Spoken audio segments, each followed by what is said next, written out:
Hello friends, உங்கள நிறைய பேர் டிஎன்இபி ஜூனியர் அசிஸ்டன்ட் அக்கவுண்ட்ஸ் அக்சஸர் மற்றும் ஏஇக்கான மாடல் ஆன்லைன் எக்ஸாம்ஸும் ஸ்டடி மெட்டீரியலும் கேட்டிருந்தீங்க.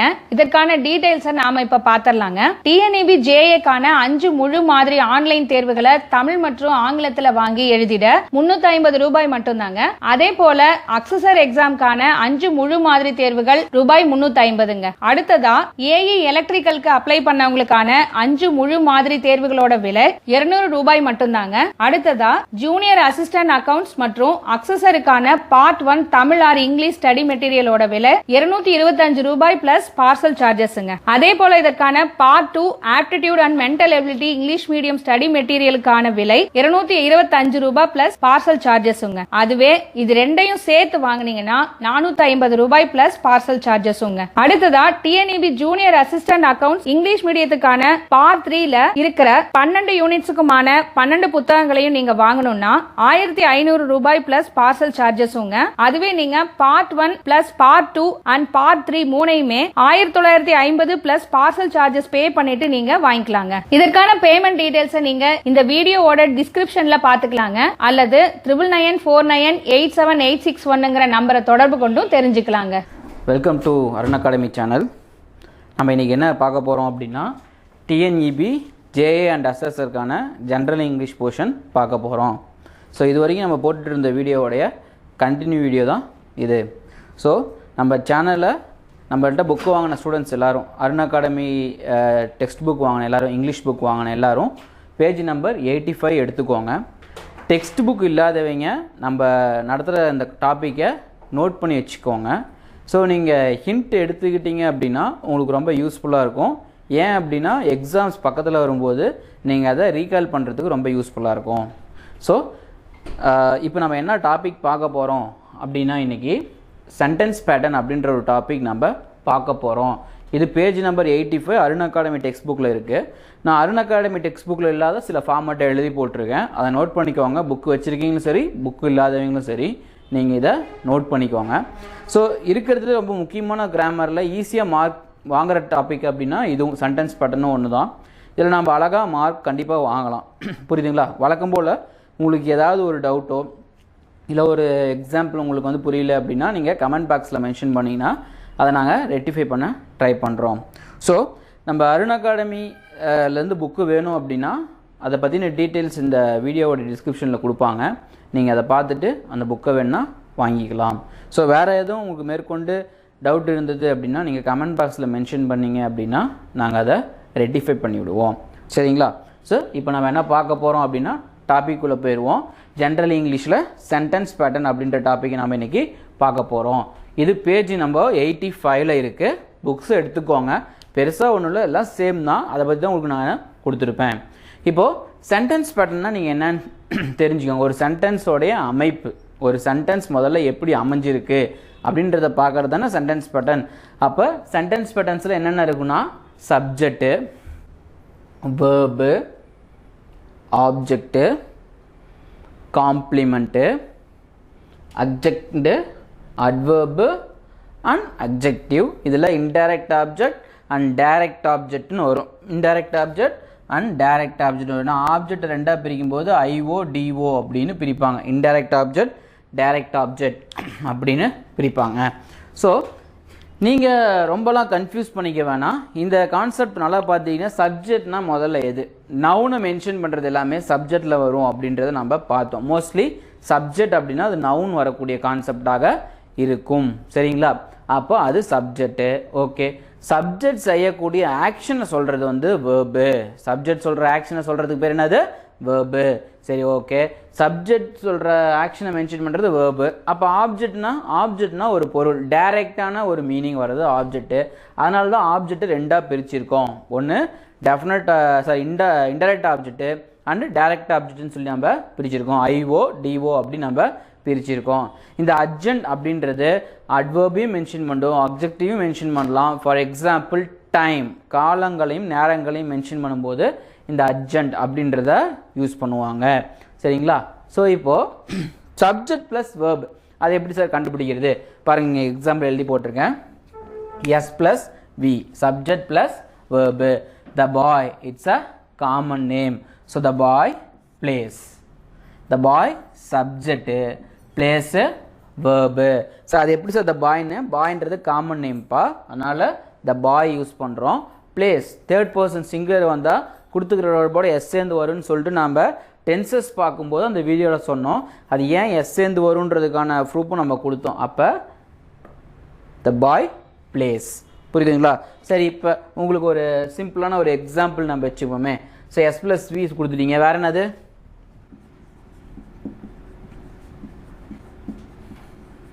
பேர்ட்ஸ் ஃப்ளை, இதுவும் நம்ம எடுத்துக்கலாம். ஓகேங்களா? ஸோ சப்ஜெக்ட் வேர்பு நமக்கு எது புரிஞ்சிச்சா? சப்ஜெக்ட் அப்படின்னா நவுனை மென்ஷன் பண்ணுறது, இல்லைனா ப்ரனவுன் வரும். ஆஸ் யூஷுவல் நம்ம பார்த்த மாதிரி என்னென்ன ப்ரனவுன் இருக்குன்றதை நம்ம அடிக்கடி பார்த்துக்கிட்டே இருக்கோம். நம்ம பழைய வீடியோவிலேருந்து எல்லா வீடியோவுக்குமே நம்ம என்ன பண்ணிருக்கோம், நான் ப்ரனவுன்னா என்னன்றதை நம்ம ரிப்பீட்டடாக மென்ஷன் பண்ணிகிட்டு இருக்கோம். ஸோ ப்ரனவுன்னா என்னென்னா I, you, they, we, he, she, it, இதுதான் ப்ரனவுனு. ஸோ இப்போ இந்த ப்ரனவுனை மையமாக வச்சு சென்டென்ஸ் ஸ்டார்ட் ஆகலாம், இல்லைனா நேமிங் வேர்டை வச்சு ஸ்டார்ட் ஆகலாம், இல்லைனா நவுனை வச்சு ஸ்டார்ட் ஆகலாம். ஸோ நவுன்லேயே கைண்ட்ஸ் ஆஃப் நவுன் இருக்குது. Common noun, collective noun, paper noun, material noun, இந்த மாதிரி இருக்கு இல்லைங்களா? ஸோ அதில் நவுனை தொடங்குறது சப்ஜெக்டாக வரும். சப்ஜெக்ட் செய்யக்கூடிய ஆக்ஷன். ஸோ இந்த இடத்துல பாருங்கள், சப்ஜெக்ட் செய்யக்கூடிய ஆக்ஷன். ஓகேங்களா? த பாய், அந்த பையன் விளையாடுறான், இந்த பையன் தான் விளையாடுறான் அப்படின்னு மென்ஷன் பண்ணியிருக்கு. இங்கே பாருங்கள், அடுத்த example subject plus verb plus complement. Complement அப்படின்னா ஒரு தொழில் பெயரை குறித்தால் நாம் காம்ப்ளிமெண்ட் யூஸ் பண்ணுறோம். இன்னொன்று, உங்களுக்கு பிஃபார்ம் வேர்ப்ஸ் வர இது வந்து வேர்ப் இடத்துல வந்துச்சு அப்படின்னா கண்ணை மூடிட்டு அதை காம்ப்ளிமெண்ட்டுன்னு நம்ம யூஸ் பண்ணிக்கலாம். ஸோ நீங்கள் பாருங்கள், example Shanthi is a singer. Shanthi subject, naming word வந்துருச்சு. சப்ஜெக்ட், இந்த ஈஸ்ன்றது be form verb. Shanthi is a singer. ஒரு தொழில் பெயரை குறித்தால் அங்கே நாம் காம்ப்ளிமெண்ட் யூஸ் பண்ணிக்கலாம். தொழில் பெயரை குறித்தா என்ன யூஸ் பண்ணிக்கலாம்னா காம்ப்ளிமெண்ட் யூஸ் பண்ணிக்கலாம். புரியுதுங்களா? சப்ஜெக்ட் வேர்பு காம்ப்ளிமெண்ட் உங்களுக்கு புரியும் நினைக்கிறேன். Subject verb complement. For example, he is a teacher. So he subject, is verb, a teacher complement. ஒரு தொழில் பெயரை குறித்தா கண்ணை மூடிட்டு யூஸ் பண்ணிக்கலாம். அல்லது இங்கே நடுவில் பிஃபார்ம் வேர்பு இங்கே வேர்பாக பிளேஸ்ட் ஆகிருக்கும். இதுக்கப்புறம் எந்த வேர்பும் இருக்காது. ஸோ இதுக்கப்புறம் டைரெக்டாக வந்து ஒரு செயலை குறிக்கிற மாதிரி இருக்கும். அங்கே வந்து நம்ம என்ன யூஸ் பண்ணுறோம் அப்படின்னா காம்ப்ளிமெண்ட் யூஸ் பண்ணுறோம். அதுக்கப்புறம் subject, verb, object, complement. Sir இங்கே சொன்னீங்க he is a teacher அப்படின்னு சொல்லிட்டீங்க. ஓகே, காம்ப்ளிமெண்ட் போட்டோம். Shanthi is a singer, complement போட்டோம். இப்போ S plus V plus O plus C அப்படின்ட்டு இருக்கு இல்லைங்களா? Samantha naming word, subject, married verb, her career object. எப்படி பண்ணியிருக்காங்க? successful. So Samantha made her career successful. So இங்கே அவங்களுடைய கரியர் அப்படின்றது ஒரு ஆப்ஜெக்டாக சொல்லியிருக்காங்க. சக்ஸஸ்ஃபுல்லாக கொண்டு போயிருக்காங்கன்றதுனால SVOC. ஓகேங்களா? ஸோ இப்போ உங்களுக்கு இன்னும் சிம்பிளாக புரியும்னு வச்சுக்கோங்களேன். ஃபார் எக்ஸாம்பிள் பாருங்கள், I eat an apple. Subject, ஈட்ன்றது வேர்பு, அண்ட் ஆப்பிள்ன்றது ஆப்ஜெக்ட். நான் சாப்பிட்டேன், என்ன சாப்பிட்டேன்? ஆப்பிள். வாட் அப்படின்னு கொஷின் வந்துச்சு அப்படின்னா அங்கே ஆப்ஜெக்ட் வரும். வாட்னு ஒரு கொஷின் வந்துச்சுன்னா அங்கே என்ன வரும்? ஆப்ஜெக்ட் வரும். நான் சாப்பிட்டேன், என்ன சாப்பிட்டேன்? ஆப்பிள் சாப்பிட்டேன் அப்படின்றத மென்ஷன் பண்ணுவாங்க. ஸோ இப்போது subject, verb, indirect object and direct object பார்க்கலாம். இந்த இன்டைரக்ட் ஆப்ஜெக்ட், டைரக்ட் ஆப்ஜெக்ட் எப்படி வரும் அப்படின்னா பர்சனல் ப்ரொனவுன் அங்கே நடுவில் இருக்கும். பர்சனல் ப்ரொனவுன் நடுவில் இருக்கும். ஹிம்மு, ஹர்ரு, ஹிஸ்ஸு, இந்த மாதிரியான வார்த்தைகள் அங்கே நடுவில் இருக்கும். அப்படி நடுவில் இருக்கிறது நம்ம என்னன்னு சொல்கிறோம் அப்படின்னா indirect object and direct object வரும். For example, SVIOD, the company subject, offer verb. இந்த கம்பெனி ஆஃபர் பண்ணுறாங்க. யாருக்கு ஆஃபர் பண்ணுறாங்க? ஹிம், அவனுக்கு. என்ன ஆஃபர் பண்ணுறாங்க? Job, IODO. புரியுதுங்களா? உங்களுக்கு இன்னும் புரியுற மாதிரி சொல்லணும் அப்படின்னா my father gave me a pen. இந்த எக்ஸாம்பிள் நீ நல்லா பார்த்தீங்கன்னா உங்களுக்கு புரியும். என்னுடைய அப்பா கொடுத்தாரு. என்னுடைய அப்பா கொடுத்தாரு. என்னுடைய அப்பா சப்ஜெக்ட், கேவ் கொடுத்தாரு. யாருக்கு கொடுத்தாரு? எனக்கு. என்ன கொடுத்தாரு? பேனா. யாருக்கு கொடுத்தாங்க? என்ன கொடுத்தாங்கன்னு ஒரு கேள்வி வந்துச்சு அப்படின்னா அங்கே ஐஓ டிஓ யூஸ் பண்ணோம். ஹூமு ஹூ அப்படின்னு வச்சுக்கலாம். யாருக்கு என்ன, ஹூ அண்ட் வாட் அப்படின்னு வந்துச்சுன்னா ஐஓ டிஓ யூஸ் பண்ணலாம். யாருக்கு என்ன கொடுத்தாங்க, ஓகேங்களா? ஹூஸு ஹூமு அந்த மாதிரியும் நம்ம யூஸ் பண்ணிக்கலாம். ஸோ உங்களுக்கு புரியறதுக்காக சொல்கிறேன். இங்கே நடுவில் பர்சனல் ப்ரொனவுன் வரும். அது பாருங்கள், இந்த இடத்துல அதே மாதிரி பர்சனல் ப்ரொனவுன் வந்திருக்கு, ஹிம்மு. ஸோ அப்போ பாருங்கள், the company offer him a job. ஓகேங்களா? ஸோ அடுத்த எக்ஸாம்பிள் பாருங்கள். Subject verb A plus A. The aeroplane subject, landed verb safely adverb yesterday. Mostly எல்வையில் முடிஞ்சால் அந்த சென்டென்ஸ் வந்து அட்வர்ப், வேர்புக்கு சப்போர்ட் பண்ணுறது அட்வர்பு. காலத்தை குறிக்கும் போது அட்ஜெக்டிவ் யூஸ் பண்ணுறோம். அதுதான் டபுள்ஏ வந்துருக்கு. புரியுதுங்களா? The aeroplane landed safely yesterday. Sometimes என்ன பண்ணுவாங்க, சப்ஜெக்ட்டுக்கு முன்னாடி என்ன வரும்? இந்த adjective yesterday the aeroplane landed safely இப்படி ஒரு கொஸ்டின் கொடுத்துருவாங்க. அப்படியே yesterday the aeroplane landed safely இப்படி ஒரு கொஸ்டின் கொடுத்துருவாங்க. அப்போது இங்கே இருக்கிற yesterday முன்னாடி வரும். ஒன்று சப்ஜெக்டே முன்னாடி வரும்னு அர்த்தம் கிடையாது, சப்ஜெக்ட்டுக்கு முன்னாடி அர்ஜென்ட்டும் வரும். சரிங்களா? ஸோ இப்போ புரியுதுங்களா? yesterday-ன்றது டைம், காலம். அந்த காலத்தை குறிப்பிடும்போது அங்கே வரும். அதே மாதிரி எல்ஒய் மோஸ்ட்லி landed safely, லேண்டாக இருக்குது. எப்படி லேண்டாக இருக்குது? சேஃபாக இருக்குது. எப்படி, ஹவ் அப்படின்னு வந்திருக்கா? ஸோ அப்படி வரும்போது அங்கே அட்வர்ப் கூட சில பேர் யூஸ் பண்ணுவாங்க. புரியுதுங்களா? ஸோ இப்போ சப்ஜெக்ட் வேர்பு பார்த்தோம், சப்ஜெக்ட் வேர்பு காம்ப்ளிமெண்ட் பார்த்துருக்கோம், subject verb object plus complement பார்த்துருக்கோம், subject verb plus IO DO பார்த்துருக்கோம், subject plus verb plus A அதை பார்த்துருக்கோம். இப்போ அடுத்து பாருங்கள், 3A இந்த மாதிரி சென்டென்ஸ் உங்களுக்கு கன்ஃபியூஸ் பண்ணுற மாதிரி கொடுப்பாங்க. ட்ரிபிள் அட்ஜெக்டிவ் வர மாதிரி, அட்வர்ப் வர மாதிரி. Student read regularly, student subject, read verb, regularly adjective, at home adjective, during a leave adjective. புரியுதுங்களா எப்படி பிரிச்சிருக்காங்கன்னு சொல்லிட்டு? ஸோ இந்த மாதிரியான கேள்விகளும் உங்களுக்கு கேட்குறதுக்கு வாய்ப்புகள் இருக்குது. ஸோ அதுக்கப்புறம் subject verb plus complement plus adjective. She grew, she subject, grew verb, happier, gradually. புரியுதுங்களா? சந்தோஷமாக இருக்காங்க பாருங்கள், grew happier மகிழ்ச்சியானது. அங்கே காம்ப்ளிமெண்ட் யூஸ் பண்ணியிருக்காங்க, இங்கே அட்வர்ப் யூஸ் பண்ணியிருக்காங்க. இப்போது சப்ஜெக்ட் வேர்பு ஆப்ஜெக்ட் பாருங்கள். somebody must have, somebody must have broken the vehicle.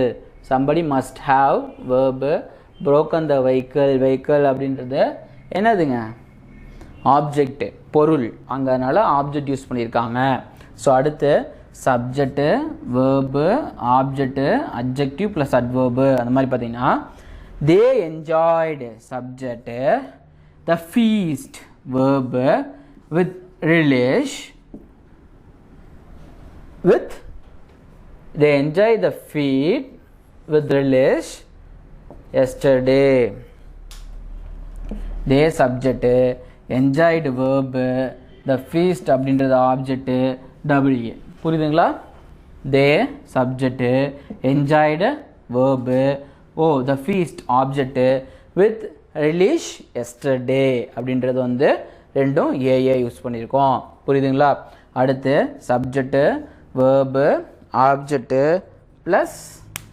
Plus complement plus adjunct, இது எல்லாமே வர மாதிரியான ஒரு சென்டென்ஸ். நீங்கள் இப்படி நம்ம கேள்வி கேட்பாங்க இந்த மாதிரி, இது முக்கியமான சென்டென்ஸ் பாருங்கள். இது எல்லாமே வர மாதிரியான கேள்விகள் நமக்கு எக்ஸாம்ஸில் கேட்பாங்க.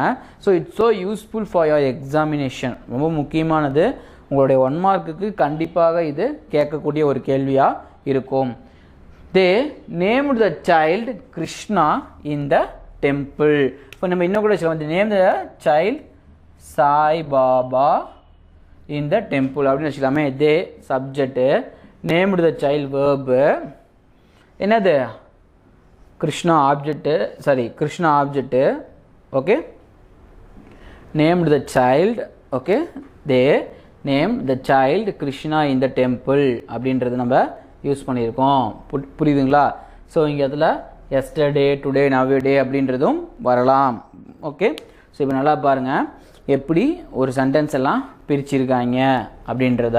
ஸோ இப்போ நம்ம சென்டென்ஸ் பேட்டர்ன் பார்த்ததுலேயே ரொம்ப முக்கியமானதான கான்செப்ட்ஸ் எல்லாத்தையும் நம்ம பார்த்துட்டோம். Subject verb complement, subject verb object, subject verb indirect object, direct object, subject verb adverb, subject verb complement பார்த்தோம், சப்ஜெக்ட் வேர்பு ஆப்ஜெக்ட் பார்த்துருக்கோம், அப்புறம் subject verb indirect object, direct object பார்த்தோம். நல்லா பாருங்கள், உங்களுடைய எக்ஸாம்ஸில் அதிகமாக கேட்கக்கூடிய கேள்விகளில் இன்டைரக்ட் ஆப்ஜெக்ட் அண்ட் டைரக்ட் ஆப்ஜெக்ட்டும் காம்ப்ளிமெண்ட் அப்படின்ற கேள்வி, காம்ப்ளிமெண்ட் வர மாதிரியான கொஷின்ஸும் எக்ஸாம்ஸ்க்கு வரும். இப்போது நாம் இந்த கான்செப்ட் பார்த்துருக்கோம். இதில் ஏதாவது உங்களுக்கு டவுட் இருந்தது அப்படின்னா நீங்கள் கமெண்ட் பாக்ஸில் மென்ஷன் பண்ணலாம். நம்ம அருண் அகாடமி டெக்ஸ்ட் புக் இருக்கவங்க இல்லாதவங்க 2 பேருமே நோட் பண்ணி வச்சுக்கோங்க. நம்மளுடைய டெக்ஸ்ட் புக்கில் பேஜ் நம்பர் 85 நம்ம பார்த்தோம். இப்போது டெக்ஸ்ட் புக்கு பின்னாடி இருக்கக்கூடிய எக்ஸாம்பிளை நம்ம ரெட்டிஃபை பண்ணுவோம். ஸோ இப்போ நம்ம எக்ஸாம்பிள்ஸ் எழுதி போட்டிருக்கோம் பாருங்கள், அதை எப்படி ரெட்டிஃபை பண்ணலான்னு பார்த்துக்கலாம். பேஜ் நம்பர் 86, 87 அண்ட் 88 இருக்கக்கூடிய எக்ஸாம்பிள்ஸ் அதை எடுத்து பாருங்கள். So birds fly in the sky, இது எப்படி பிரிக்கலாம் பாருங்கள். Birds fly in the sky, இதுக்கு என்ன ஆன்சர் வரும்? எஸ்வியா, எஸ்விசியா, எஸ்விசிஏவா, எஸ்விஏவா. நல்லா பாருங்கள். பேர்ட்ஸ் சப்ஜெக்டு, ஃப்ளை சப்ஜெக்ட் செய்யக்கூடிய ஆக்ஷன் வேர்பு, ஃப்ளை எங்கே பறக்குது, எங்கே, என்னன்னா ஆப்ஜெக்ட்டு. ஓகேங்களா? ஹூம்னா ஐஓடிஓ வரும். எங்கே பறக்குது, வானத்தில், எங்கே எப்படி அப்படின்ற இடத்துல அட் வரும். என் ஆன்சர் டிஏ. புரியுதுங்களா? இப்போ ரெண்டாவது பாருங்கள். Ashok was a great ruler, Ashok was a great ruler, Ashok subject, was verb, a good ruler அப்படின்றது காம்ப்ளிமெண்ட்டு. ஓகேங்களா? ஆனால் ஒரு தொழிலில் குறிக்கிற மாதிரி ஒரு ரூலர், அரசன், சிறந்த அரசன் சொன்னோம் இல்லைங்களா, அதுக்கு எஸ்விசி போட்டிருக்காங்க. புரியுதுங்களா? இப்போ அடுத்து பிரியா ஷோடு மீ ஆல் த ஃபோட்டோகிராஃப்ஸ். ஸோ இதுக்கான ஆன்சர் என்ன வரும்னு உங்களால் சொல்ல முடியுமா? நல்லா பாருங்கள். பிரியா நேமிங் கூட இருந்துச்சு, சப்ஜெக்டு, ஷோடு வேர்பு, மீ யார்கிட்ட ஷோ பண்ணுறாங்க, என்கிட்ட ஷோ பண்ணுறாங்க, என்ன ஷோ பண்ணுறாங்க, எல்லா ஃபோட்டோகிராஃபியும் ஷோ பண்ணுறாங்க. அப்போ என்ன ஒரு IO DO. Okay, so Priya showed me all the photograph, IO DO. சரிங்களா? ஸோ இதுக்கான ஆன்சர் எங்கே ஐஓடிஓ இருக்குது, ஏல இருக்குது. இப்போ அடுத்து பாருங்கள்.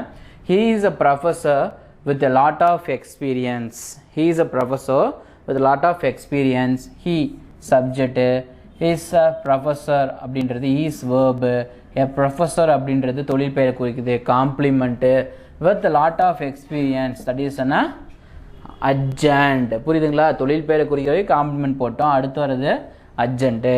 ஸோ இதுக்கான ஆன்சர் இங்கே டியில் இருக்குது. புரியுதுங்களா? ஸோ அடுத்து the crowd laughed, the crowd laughed, the crowd அப்படின்றது சப்ஜெக்டு, laughdன்றது வேர்பு. அப்போ ஆன்சர் வந்து ஏல இருக்குது. ஸோ இப்படி நம்ம அருண் அகாடமி டெக்ஸ்ட் புக்கில் நிறையா கொஷின்ஸ் எக்ஸாம்பிள்ஸ் கொடுத்துருப்போம். அந்த கொஷின்ஸில் இருக்கக்கூடிய எக்ஸாம்பிள்ஸை நீங்கள் இந்த வீடியோவை பார்த்துட்டு அப்ளை பண்ணி பாருங்கள் எப்படி பிரிக்கலாம் அப்படின்னு சொல்லிட்டு. ஸோ பிரித்து நீங்கள் ஆன்சர்ஸ் நீங்களே கிளிக் பண்ணி பாருங்கள். பின்னாடி நம்மளுடைய கொடுத்துருக்கக்கூடிய ஆன்சரை செக் பண்ணாமல் ட்ரை பண்ணிங்கன்னா கண்டிப்பாக இதில் நம்ம 1 மார்க் எடுக்கலாம். ஸோ நம்ம தப்பு இல்லாமல் 1 மார்க் எடுக்கிறதுக்கு இந்த டாபிக் சென்டென்ஸ் பேட்டர்ன் அப்படின்றது நமக்கு எக்ஸாம்ஸ்க்கு ரொம்ப யூஸ்ஃபுல்லாக இருக்கும். ஸோ இந்த டாபிக்ஸ் வந்து பார்த்திங்கன்னா நல்லா பாருங்கள். சப்ஜெக்ட்டு, வேர்பு, ஆப்ஜெக்ட் இதை நம்ம எப்படி கரெக்டாக கண்டுபிடிக்கின்ற பிரிச்சுட்டு ஆன்சர் செக் பண்ணுங்கள். உங்களுக்கு எக்ஸாம்பிளே கேட்டாலும் ஒரு சின்னதாக ஒரு பென்சில் வச்சு நீங்கள் மைண்டில் யூஸ் பண்ணி பாருங்கள், எது சப்ஜெக்ட் வரும், எது வேர்பு வரும், எது ஆப்ஜெக்ட் வரும்ன்ட்டு. அப்படி பார்த்தீங்கன்னா இதில் சின்ன மிஸ்டேக் கூட இல்லாமல் நம்ம எக்ஸாம்ஸ்க்கு தாராளமாக 1 மதிப்பெண் எடுத்துடலாம். சரிங்களா? ஸோ இதில் ஏதாவது உங்களுக்கு டவுட் இருந்தது அப்படின்னா நீங்கள் கமெண்ட் பாக்ஸில் மென்ஷன் பண்ணுங்கள். எக்ஸாம்பிள்ஸ் ஏதாவது புரியலனாலும் அதை நீங்கள் சொன்னீங்கன்னா நாங்கள் ரெட்டிஃபை பண்ண ட்ரை பண்ணுறோம். ஸோ நம்ம அடுத்த டாபிக் பார்க்கலாம் இன்றைக்கி. ஸோ நம்ம இன்றைக்கி செகண்டாக பார்க்கக்கூடிய டாபிக் வந்து நம்ம அருண் அகாடமி டெக்ஸ்ட் புக்கில் fill in the blanks அதில் இன்ஃபினிட்டிவ் ஜெரண்ட் அண்ட் பார்ட்டிசிபிள் அப்படின்ற டாபிக் பார்க்க போகிறோம். அது பேஜ் நம்பர் 80 இருக்குது. சரிங்களா? இது ஒரு பெரிய டிஃப்ரெண்ட்டான ஒரு டாபிக் கிடையாது. இது ரொம்ப ரொம்ப ஈஸியான டாபிக். ஜெரண்ட்னா ஐஎன்ஜி சேர்த்துணும், இன்ஃபினிட்டிவ்னா டூ சேர்த்துணும். அதுவே பார்ட்டிசிபிள்னா ஐஎன்ஜியும் வரும், இல்லை வேர்போடைய தேர்டு ஃபார்ம் யூஸ் பண்ணுவோம், V3. சரிங்களா? ஸோ இந்த கிராமர் வந்து ரொம்ப ரொம்ப கஷ்டமான கிராமர் கிடையாது. இது ஒரு பெரிய கிராமராகவும் நம்ம எடுத்துக்க முடியாது. ரொம்ப ரொம்ப ஈஸியாக ஸ்கோர் பண்ணலாம். எப்படி ஜெரண்ட்னா என்ன, இன்ஃபினிட்டிவ்னா என்ன, வேர்ப்னா என்ன, அதுக்கான டெஃபினிஷன் தெரிஞ்சால் போதும். இது நீங்கள் உள்ளே போய் ஸ்டெப் பை ஸ்டெப்பு நிறையா இன்ஃபினிட்னா எப்படி வரும், ஜெரண்ட்னா எப்படி வரும்னு பார்க்கணுன்னு அவசியம் கிடையாது. இது ஒரு மேலோட்டமான ஒரு பார்ட். ஓகேங்களா? நம்ம எக்ஸாம்ஸ்க்கு ஒரு மேலோட்டமான கேள்விகள் இப்படி தான் வரும். புரியுதுங்களா? அது எப்படின்னா நீங்கள் படித்து பார்த்தீங்கனாலே இதெல்லாம் ஆன்சர் பண்ணுற மாதிரியான கேள்விகள் தான் இருக்கும். எப்படி நம்ம சூஸ் த கரெக்ட் ஆன்சர்ஸ் பண்ணுவோம் இல்லைங்களா, அதே மாதிரி தான் இந்த ஜெரண்ட் அண்ட் இன்ஃபினிட்டிவ் அப்படின்றது அந்த ஃபார்மேட்டில் தான் நமக்கு வரும். புரியுதுங்களா? ஸோ இப்போ நம்ம உள்ளே போயிடலாம். Infinitive, gerund, infinitive and participle அப்படின்னா என்னென்னு பார்க்கலாங்களா? ஸோ ஃபஸ்ட்டு ஜெரண்ட்னா என்னென்னு பார்க்கலாம். A gerund is a word that ends with ing. The gerund, it's a word that ends with ing. gerundன்றது ஒரு verb. அது என்ன ஆகும், முடியும் போது ing ஃபார்மட்ல முடியும். ends with ing such as dancing, flying, etc. The function as a noun. ஒரு நவுனா வந்து இது ஃபங்க்ஷன் ஆகும். functions as a noun. நவுனான்ற இடத்துல ஃபங்க்ஷன் ஆகும். சரிங்களா? ஸோ டான்ஸிங், ஃப்ளையிங்ன்ற மாதிரி வரும். ஸோ ஜெரண்ட் அப்படின்றது ஒரு வேர்பு. அது முடியும் போது ஐஎன்ஜி ஃபார்மெட்டில் முடியும். அப்போ நமக்கு எக்ஸாம்பிளாக ஐஎன்ஜி ஃபார்மெட்டில் முடிகிற மாதிரியான ஒரு வேர்ப் சம்டைம்ஸ் நமக்கு என்ன பண்ணுவாங்க, ப்ராக்கெட்டில் வேர்ட் கொடுப்பாங்க. இல்லைனா நம்ம அது ஜெரண்டில் இருக்கா எல்லா ஐஎன்ஜிலாம் கேள்வியை படிச்சுட்டு அதுக்கான ஆன்சர் எழுதணும். ஏன்னா உங்களுக்கு அப்படி தான் உங்களுக்கு எக்ஸாம்பிள்ஸ் நிறையா கொடுத்துருக்காங்க. அந்த மாதிரி ஃபார்மெட்டில் தான் நமக்கு டிஎன்இபி எக்ஸாமினேஷன்ஸ்க்கு வரும். சரிங்களா? ஸோ அந்த மாதிரி ஃபார்மேட்டில் தான் கொடுத்துருக்காங்க. நம்ம ரொம்ப டீட்டெயிலாக உள்ளே போய் பார்க்குற ஃபார்மேட் கிடையாது. இது மேலோட்டமாக ஒரு கேள்வியை படிச்சுட்டு அதுக்கு என்ன ஆன்சர் வரும் அப்படின்ற ஃபார்மேட்டில் தான் கொடுத்துருக்காங்க. ஸோ இப்போது பாருங்கள். So a infinitive is a verb that is preceded by the word to. ஒரு to அப்படின்ற வேர்டை வச்சு ப்ரொசீட் ஆகுமாப்பா. பாருங்கள், இது ஐஎன்ஜின்ற வேர்டை வச்சு வந்தால் அது ஜெரண்ட்டு. இன்ஃபினிட்டிவ்ன்றது தான் ஒரு வேர்ப். இன்ஃபினிட்டிவ்னா முடிவு பெறாதுன்னு அர்த்தம் இல்லைங்களா? So infinitive is a verb that is proceed to the word to. To அப்படின்றத வச்சு ஸ்டார்ட் ஆகும். அதுக்கு example to run, to fly, இந்த மாதிரி. சரிங்களா? அப்புறம் a participle also ends with an ing. எப்படி gerund ing முடிஞ்சோ அதே மாதிரி participle also end with a ing like a gerund, but it does not function as a noun. நவுனா இது function ஆகாது. இது நவுனா ஃபங்க்ஷன் ஆகாது. ஒன்று ஐஎன்ஜி ஃபார்மில் வரும், சம்டைம்ஸ் இடி ஃபார்மெட்டில் முடியும். அதான் பார்ட்டிசிபிள் வேர்போடைய தேர்டு ஃபார்மில் கம்ப்ளீட் ஆகும். சரிங்களா? ஸோ இப்போ நம்ம பார்க்கலாம் இல்லைங்களா? என்ன பார்க்கலாம், எக்ஸாம்பிள்ஸ் போயிடுவோம். நேராக நம்ம அருண் அகாடமி டெக்ஸ்ட் புக்கில் பேஜ் நம்பர் 81 எடுத்துக்கோங்க. அதில் எக்ஸாம்பிள் இருக்கும். டேரெக்டாக எக்ஸாம்பிளுக்கு போயிடும். ஏன்னா டெஃபினிஷன் பேஸ் பண்ணி போனாலே போதும். இது நம்ம ரொம்ப அதிகமாக மைண்டில் போட்டு கன்ஃபியூஸ். ஜெரண்ட்னா ஐஎன்ஜி, இன்ஃபினிட்டிவ்னா டூ. இந்த பார்ட்டிசிபிள்னா ஒன்று ஐஎன்ஜி வரும், இல்லைனா வேர்போடைய தேர்டு ஃபார்ம் யூஸ் பண்ணுவாங்க. அதை மட்டும் ஞாபகம் வச்சுக்கோங்க. இப்போ a dash face keeps us happy. எந்த முகம் நம்மளை சந்தோஷமாக வச்சுக்கும். இப்போ ஃபார் எக்ஸாம்பிள் SMLE ஸ்மைல் இருக்குன்னு வச்சுக்கோங்களேன். இப்போ a gerund is a verb that ends with ing such as that function as a noun. இப்போ இந்த ஸ்மைல் அப்படின்றது நவுனில் எடுத்துட்டோம் அப்படின்னா a smiling face keeps us happy வருமா, a smiled face keeps us happy வருமா, a smile face keeps us happy வருமா, be smile keeps happyன்னு வருமா? பார்த்தீங்கன்னா இப்போது சிரித்து கொண்டே இருக்கின்ற முகம் தானே சந்தோஷமாக இருக்கும். அப்போ எங்களுக்கு இப்படி தான் கேள்வி கேட்பாங்க. ஒரு கேள்வியில் அந்த ப்ராக்கெட்டில் அந்த வேர்ப் சம்டைம்ஸ் வரும், சம்டைம்ஸ் வராது. ஓகேங்களா? உங்களுக்கு பேக்கெட்டில் வேர்ப் கொடுத்து ஸ்மைல் கொடுத்துருந்தாங்கன்னா அந்த ஸ்மைல் ஐஎன்ஜி ஃபார்ம் யூஸ் பண்ணியிருப்போம். சம்டைம்ஸ் அந்த வேர்பே கொடுக்க மாட்டான். ப்ராக்கெட்டில் என்ன வேர்ப் வருதுன்னு கொடுக்க மாட்டான். புரியுதுங்களா? அது அப்படியே ஆன்சர் எழுதுகிற மாதிரி வரும். A dash face keeps us happy, smiling, smiled, smile, be smile. அப்போ என்ன answer?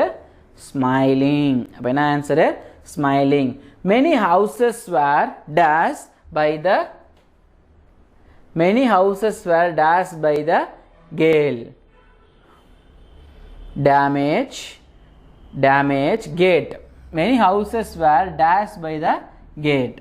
Damage, damaging, damaged, were damaging. நிறைய houses-ல many houses were dashed by the gate. Gate எப்படி இருக்குன்னா நிறைய houses-ல damaged. இங்க பாருங்க participle. ஓகேங்களா, to damage வராது. இங்க அதே மாதிரி damaging வராது. Many houses, நிறைய houses were damaged. ஏன்னா இங்க பாருங்க பை வந்துருச்சு. பை வரும்போது கொஸ்டின் இந்த மாதிரி பை வந்தால் உங்களுக்கு ஒரு கூட்டு படம் வேர்போட தேர்ட் ஃபார்மு அந்த பைக்கு முன்னாடி வரும். சரிங்களா, டேஷாக கொடுத்துருந்தாங்கன்னா. இப்போ அடுத்து பாருங்கள், lock the door before dash out. Lock the door before dash out. Going, be going, gone, get. Lock the door before dash out. போகும்போது கதை சொல்லிட்டுப்பாங்க, கதவை சாத்திட்டு போங்கன்னும் போது அது ஒரு செய்கை, கண்டினியூ. அப்போ ஐயன்ஜா கேள்வி படித்தாலே ஆன்சர் வருங்க, கோயிங். புரியுதுங்களா? இப்போது dash in the middle of the road is dangerous. Walking the middle of the road அப்படின்றது கரெக்டா? டு வாக் அப்படின்றது கரெக்டா? இஸ் வாக்கிங்ன்றது கரெக்டா? வாக்டா? To walk. To walk in the middle of the road. நாம் இன்ஃபினிட்டிவ் மிடில் ஆஃப் த ரோடில் நடந்தோம்னா it's dangerous. Walking in the middle of the road நடந்து கொண்டே இருக்கிறது நடத்தும். அப்போ டு வாக் இன்ஃபினிட்டிவ். ஸோ ஒரு கேள்வியை படித்து பார்த்து ஆன்சர் பண்ணுற மாதிரி தான் உங்களுக்கு இருக்குது. இது பெரிய ஸ்டெப்ஸ் போய் பெரிய கிராமராக நடத்தணும் அப்படின்னா நிறைய விதிமுறைகள் இருக்குது. அந்த விதிமுறைகள் நம்ம கேள்வி எக்ஸாமுக்கு டிஎன்இபி கேள்விக்கு அப்படி கேட்க மாட்டாங்க. நம்ம டிஎன்இபிக்கு இந்த மாதிரி ஃபார்மேட்டில் தான் கேள்வி வருது. ஸோ அப்போ நீங்கள் என்ன பண்ணலாம் அப்படின்னா, ஒரு கேள்வியை படிச்சுட்டு அது ends with ing, அதாவது ஒரு verb வந்து முடியும் போது ends withல முடியுதா, இல்லை இன்ஃபினிட்டிவ்ல ப்ரொசீட் ஆகுதா, இல்லை வந்து பார்ட்டிசிபிள் ends, அதாவது ஒரு வேர்போடைய தேர்ட் ஃபார்மில் முடியுதா அப்படின்ற கான்செப்டை பார்த்தீங்க அப்படின்னா இதுக்கான ஆன்சர் நாம் பண்ணலாம். சரி, இதில் உங்களுக்கு ஏதாவது டவுட் இருந்துச்சு அப்படின்னா நீங்கள் நம்ம அருண் அகாடமியோடைய வீடியோ கீழே கமெண்ட் பாக்ஸில் மென்ஷன் பண்ணுங்கள். ஏன்னா இது ஒரு சின்ன கான்செப்ட் தான். இது நம்ம பெருசாக பக்கமாக நடத்துகிற அளவு பெரிய கான்செப்ட்ஸ் வந்து இல்லை. இதில் அழகாக ஒரு மதிப்பெண் எடுக்கலாம். உங்களுடைய தேர்வில் ரொம்ப இனிமையான கேள்விகள் இப்படி தான் கேட்டிருக்காங்க, ரொம்ப ஈஸியான ஃபார்மேட்டில் தான் கேட்டிருக்காங்க. புரியுதுங்களா? இதுவே கொஞ்சம் இன்னும் டீட்டெயிலாக உள்ளே போனோம்னா நிறையா இருக்குங்க. அந்த நிறையான கான்செப்ட் நமக்கு தேவையில்லை. இப்போ எக்ஸாம்ஸ் பாயிண்ட் ஆஃப் வியூ பொறுத்த வரைக்கும் நம்ம சிம்பிளாக இந்த கேள்விக்கு ஏற்ற ஆன்சர் பண்ணால் போதும். சில சமயங்களில் வேர்ப் ப்ராக்கெட்டில் வரும். உங்களுடைய தேர்வில் வேர்ப் ப்ராக்கெட்டில் வந்துச்சுன்னா அந்த வேர்ப் வந்து இன்ஃபினிட்டிவாக வருமா, இல்லை வந்து ஜெரண்டில் வருமா, இல்லை வேறு எந்த கான்செப்டில் வரும்னு நீங்கள் புரிஞ்சு தெரிஞ்சுக்கலாம். சரி, ஓகேங்க. இப்போ நம்ம அடுத்த டாபிக் போகலாம். இதில் ஏதாவது உங்களுக்கு சந்தேகம் இருந்துச்சு அப்படின்னா நீங்கள் கமெண்ட் பாக்ஸில் மென்ஷன் பண்ணுங்கள். இல்லை சார் எங்களுக்கு இன்னும் கொஞ்சம் டீட்டெயிலாக நடத்துங்க இதை அப்படின்னு சொல்லினாலும் நீங்கள் கீழே மென்ஷன் பண்ணிங்கன்னா நம்ம இது இன்னும் டீட்டெயிலாக நடத்த ட்ரை பண்ணலாம். ஓகேங்களா? Thank you. So welcome back Arun academy channel. So இது வரைக்கும் நம்ம 2 டாபிக் பார்த்துருந்தோம். இன்றைக்கி அதே 3வது டாபிக் இந்த வீடியோவில் நம்ம பார்க்க போகிறோம். அதோடைய டாபிக் பேர் என்னென்னா select the correct plural forms. ஓகேங்களா? ஸோ இது கண்டிப்பாக வந்து ப்ளூரல் ஃபார்ம்ஸும் ஈஸியான கிராமர் தான். இதுலேயும் ஒரு மார்க் இருக்கலாம். எப்படி ஜெரண்ட் அண்ட் இன்ஃபினிட்டிவ் ஒரு மார்க் இருக்கலாம்னு சொன்னேன், சென்டென்ஸ் பேட்டர்னில் ஒரு மார்க் இருக்கலாம்னு சொன்னோம். அதே மாதிரி இந்த ப்ளூரல் ஃபார்ம்லேயும் நம்ம அழகாக ஒரு மார்க் எடுக்கலாம். அதில் பாருங்கள், ப்ளூரல் ஃபார்ம் அப்படின்றது ரொம்ப ரொம்ப ஈஸியான ஒரு கிராமர். சிங்குலர் ப்ளூரல் நம்ம பார்த்துருப்போம் தமிழில், ஒருமை ஒரு பன்மையில். அதில் நீங்கள் நிறைய கேள்விப்பட்டிருப்பீங்க. மாடு மாடுகள், குதிரை குதிரைகள், குரங்கு குரங்குகள், பந்துகள், அந்த மாதிரி பார்த்துருப்போம். இப்போது இங்கிலீஷில் அதே மாதிரி சில க்ளூஸோடு நம்ம பார்க்கலாம். நான் உங்களுக்கு ஒரு 10 க்ளூஸ் கொடுத்துருக்கேன். நம்ம அருண் அகாடமி டெக்ஸ்ட் புக்கில் இது பேஜ் நம்பர் 85ல் இருக்குது. அதுக்கப்புறம் 114வது பக்கம் இருக்குது, 114ல் இருக்குது. சரிங்களா? இதை நீங்கள் எடுத்து பாருங்கள். நமக்கு 16வது டாப்பிக்கை நம்மளுடைய அருண் அகாடமியோடைய கான்டெக்ட்ஸில் இருக்கும். 16th டாபிக் இது. இதில் பாருங்கள், நவுன்ஸ் ஹாவ் டு நம்பர்ஸ். நவுனை 2ஆக பிரிப்பாங்க. ஒன்று சிங்குலர், இன்னொன்று ப்ளூரல். நவுனை 2ஆக பிரிப்பாங்க. ஒன்று சிங்குலர், இன்னொன்று ப்ளூரல். சிங்குலர்னா ஒருமை, ப்ளூரல்னா பன்மை. சிங்குலர்னா ஒருமை, ப்ளூரல்னா பன்மை. இப்போ the plurals is normally formed by the adding s to the singular. ஒரு வேர்போட நார்மலான ஃபார்மில் வந்திருக்கும் பாருங்கள். புக் வந்தால் புக்ஸு, கப் வந்தால் கப்ஸு, இந்த மாதிரி நார்மலாக வந்திருக்கும். First the plural is normally formed by adding s. நார்மலாக ஃபார்ம் ஆயிருந்துச்சுன்னா எஸ்ஸை நம்ம ஆட் பண்ணோம். கொடுத்துற புக்கு புக்ஸு. Cup cups. இது ஒரு ஃபார்மு. அப்போ நார்மலாக ப்ளூரல் வந்து நார்மலி ஃபார் எக்ஸாம்பிள் பாருங்கள், the plural is normally formed by adding. Formed ஆயிருந்துச்சுன்னா நம்ம என்னத்தை ஆட் பண்ணோம் எஸ் அப்படின்றத ஆட் பண்ணோம். புக் வந்தால் புக்ஸு, கப்பு வந்தால் கப்ஸு. புக் வந்தால் புக்ஸு, கப் வந்தால் கப்ஸு.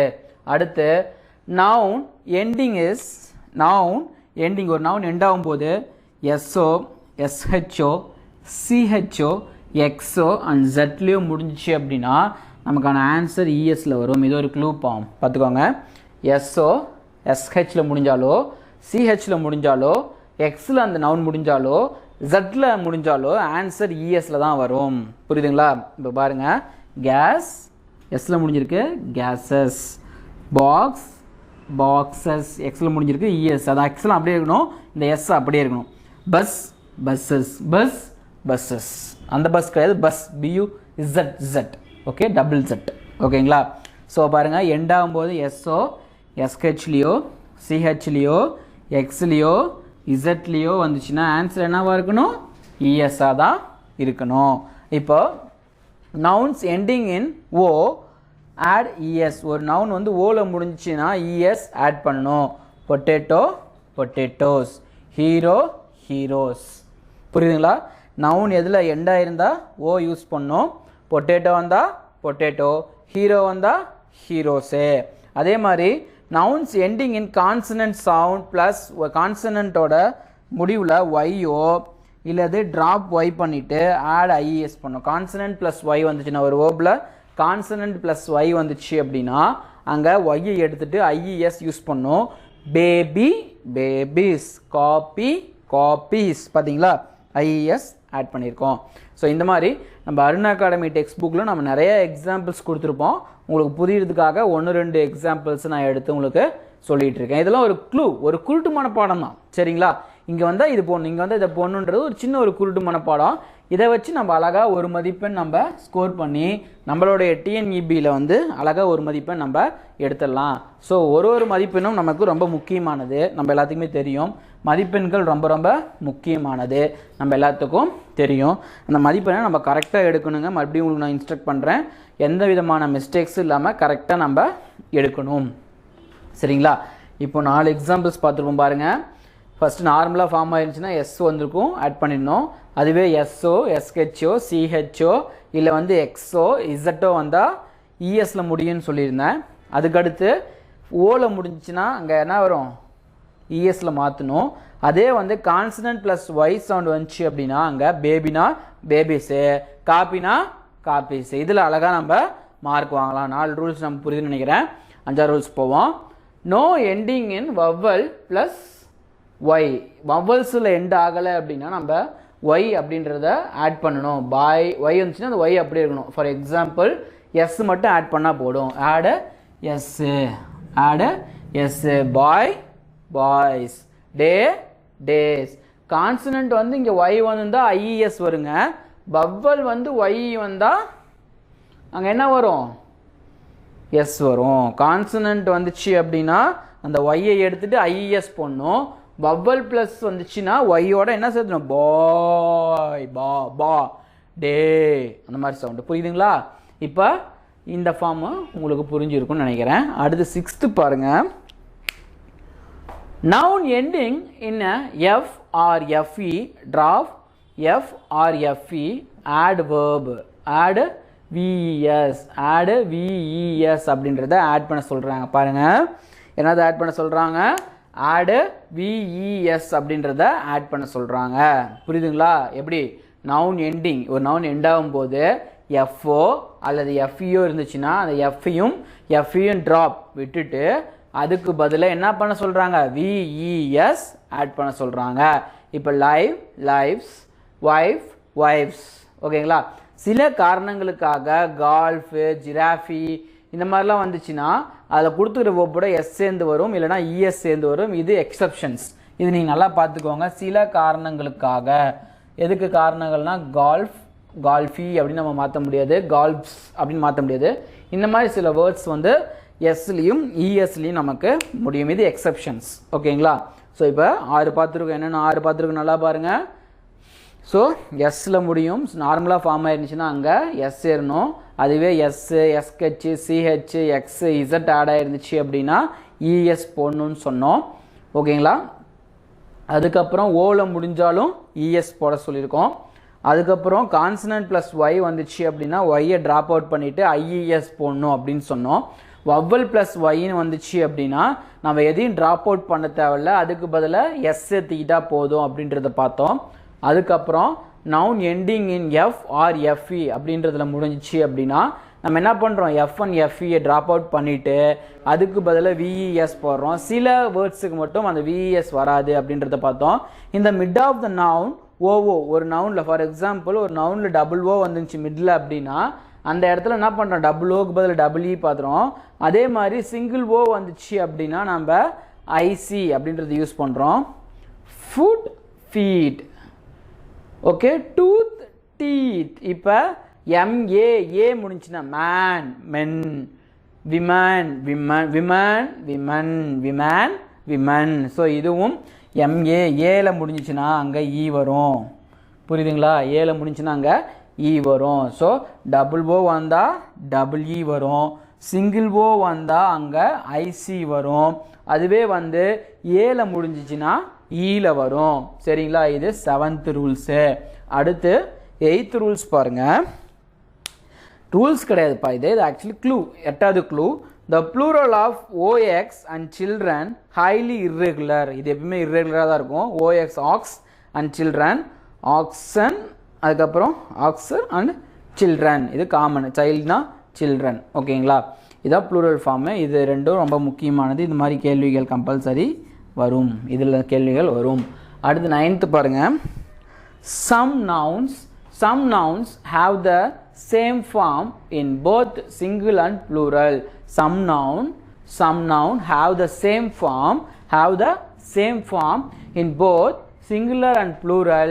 அது என்ன பாருங்க, sheep, deer, swine, series. So இதெல்லாமே சேம் ஃபார்ம், இதில் எந்த மாற்றமும் கிடையாது. என்ன ஃபார்மில் இருக்கோ அந்த ஃபார்மில் தான் இருக்கும், இதில் எந்த சேஞ்சஸும் கிடையாது. ஸோ இந்த 9th எக்ஸெப்ஷன்ஸை கொஞ்சம் நல்லா நம்ம செக் பண்ணி பாருங்கள். நிறையா எக்ஸாம்பிள்ஸ் இருக்குது, அப்ளை பண்ணி பாருங்கள். இதில் ஏதாவது உங்களுக்கு புரியல அப்படின்னா நீங்கள் கமெண்ட் பாக்ஸில் மென்ஷன் பண்ணுங்கள். நம்ம அதுக்கான தீர்வை, அதுக்கான இதை ரெக்டிஃபை பண்ணலாம். புரியுதுங்களா? அடுத்து 10th ஃபாரின் ப்ளூரல்ஸ்.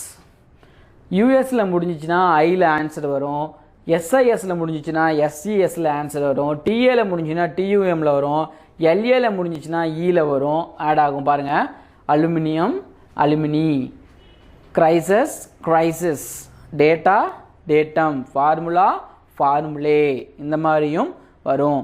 ஸோ இப்போ பாருங்கள், நம்ம 10 இது பார்த்துருக்கோம். என்னென்ன 10 இது பார்த்துருக்கோன்னு உங்களுக்கு புரியுதுங்களா? இப்போ நல்லா பாருங்கள், ஒரு டைம் ரீகால் பண்ணி பாருங்கள். ஃபஸ்ட்டு எஸ் வந்துச்சுன்னா இதெல்லாம் ஒரு சின்ன ஒரு குருட்டு மனப்பாடம். எப்போ நம்ம குருட்டு மனப்பாடம் அப்படின்றது சில சமயங்களில் நமக்கு லக்க அமையும். சரிங்களா? ஸோ இந்த ப்ளூரல் ஃபார்மில் கிராமர் மாதிரி உள்ளுக்குள்ளலாம் போய் தெரிஞ்சுக்கிற அளவுக்கு பெரிய கிராமர் இது கிடையாது. உங்களுக்கு எல்லாத்துக்குமே தெரியும்.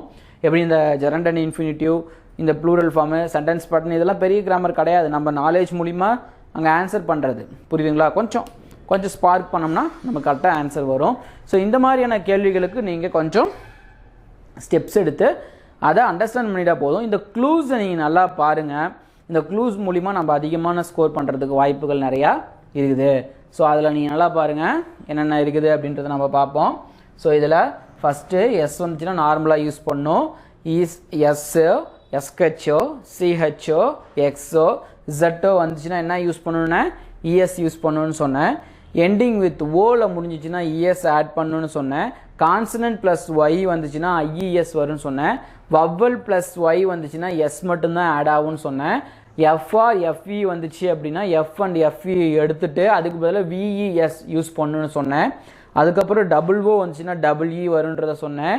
சிங்கிள் ஓ வந்துச்சுன்னா ஐசி அப்படின்றது வரும்னு நான் சொன்னேன். அதுக்கப்புறம் வந்து ஏல முடிஞ்சிச்சுன்னா ஈல ஆன்சர் வரும். ஃபார் எக்ஸாம்பிள் மேன் வந்துச்சுன்னா மென்னு, உமன் வந்துச்சுன்னா விமன். ஓகேவா? அதுக்கப்புறம் 8th ஓஎக்ஸ் ஆக்ஸ் அண்ட் சில்ட்ரனுக்கு காமன் இர்ரெகுலர் தான். ஆக்சர், oxen, oxen and children, oxen and children அது காமனு. இது 8th. 9th பாருங்கள், சில வேர்ட்ஸ்க்கு அது அப்படியே தான் வரும், சில வேர்ட்ஸ்க்கு அது தான் வரும். ஷீப்பு, டீரு, ஸ்பின்னு, சர்வீசஸ். ஸோ இது எல்லாத்துக்கும் அப்படியே தான் வரும். இதுக்கு எந்த ப்ளூரல் ஃபார்மும் கிடையாது. சில ப்ளூரல் ஃபார்ம் இல்லாத கேள்விகள் உங்களுக்கு கேட்பாங்க. இது நம்ம அருண் அகாடமி டெக்ஸ்ட் புக்கில் என்னென்ன ப்ளூரல் ஃபார்ம் இல்லைன்றதை நாங்கள் மென்ஷன் பண்ணி கொடுத்துருக்கோம். புக்கு இல்லாதவங்க நோட் பண்ணிக்கோங்க, இதில் எழுதியிருக்கிற சில வேர்ட்ஸை. புக்கு இருக்கவங்க அந்த பேஜ் நம்பர் 114, 15, 16 எடுத்து பார்த்தீங்க அப்படின்னா உங்களுக்கு அதுக்கான க்ளூஸ் நாங்கள் கொடுத்துருப்போம். அதில் உங்களுக்கு ஏதாவது டவுட்டு சந்தேகம் இருந்துச்சு அப்படின்னா நீங்கள் நம்ம அருண் அகாடமி சேனலில் அந்த காண்டாக்டில் கமெண்ட் பாக்ஸில் நீங்கள் மென்ஷன் பண்ணுங்கள். சரிங்களா? அடுத்து ஃபாரின் இதில் பார்த்தீங்கன்னா யூஎஸில் முடிஞ்சுன்னா ஐயில் வரும்னு சொல்லியிருந்தேன். எஸ்ஐஎஸில் முடிஞ்சுன்னா எஸ்சிஎஸில் வரும்னு சொல்லியிருந்தேன்.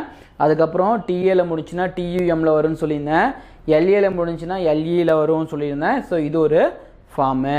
இப்போ எக்ஸாம்பிள் பாருங்கள், உங்களுக்கு ஒரு 3-4 எக்ஸாம்பிள்ஸ் எழுதி போட்டிருக்கேன். Find the collect form of army. Army ஆ சவுண்ட் வருது. அப்போ வவ்வல் ப்ளஸ் ஒய்யா இல்லை கான்சனன்ட் ப்ளஸ் ஒய்யான்னு பார்த்தீங்கன்னா கான்சனன்ஸ் ப்ளஸ் ஒய் தான் வருது. அப்போ இங்கே என்ன வருது?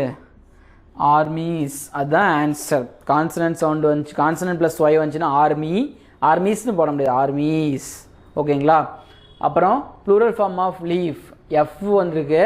கடைசியாக எஃப் வந்தால் நான் என்ன வரும்னு சொன்னேன், எஃப் ஆர் எஃப்இ வந்துச்சுன்னா அதை எடுத்துகிட்டு ஐஇஎஸ் போடணும், சாரி விஇஎஸ் போடணும்னு சொன்னேன். அப்போ லீஃப் இருக்குது, லீவ்ஸ். ஓகேங்களா? பேபி அப்படின்றது இருக்குது.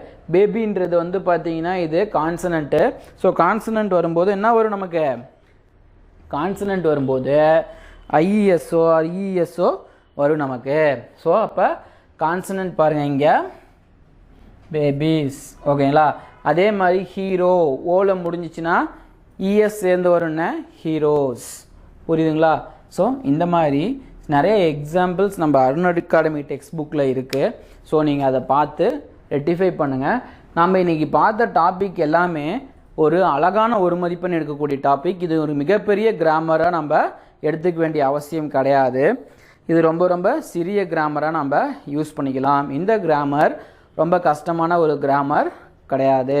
ஸோ இந்த கிராமரை நம்ம கரெக்டாக யூட்டிலைஸ் பண்ணிவிட்டு நம்ம என்ன பண்ணலாம் அப்படின்னா நமக்கு தேவையான போர்ஷன்ஸை நம்ம பார்க்கலாம். இதில் இன்றைக்கி வீடியோவில் நம்ம பார்த்த 3 கிராமரில் உங்களுக்கு ஏதாவது டவுட் இருந்தது அப்படின்னா அதை நீங்கள் கமெண்ட் பாக்ஸில் மென்ஷன் பண்ணுங்கள்.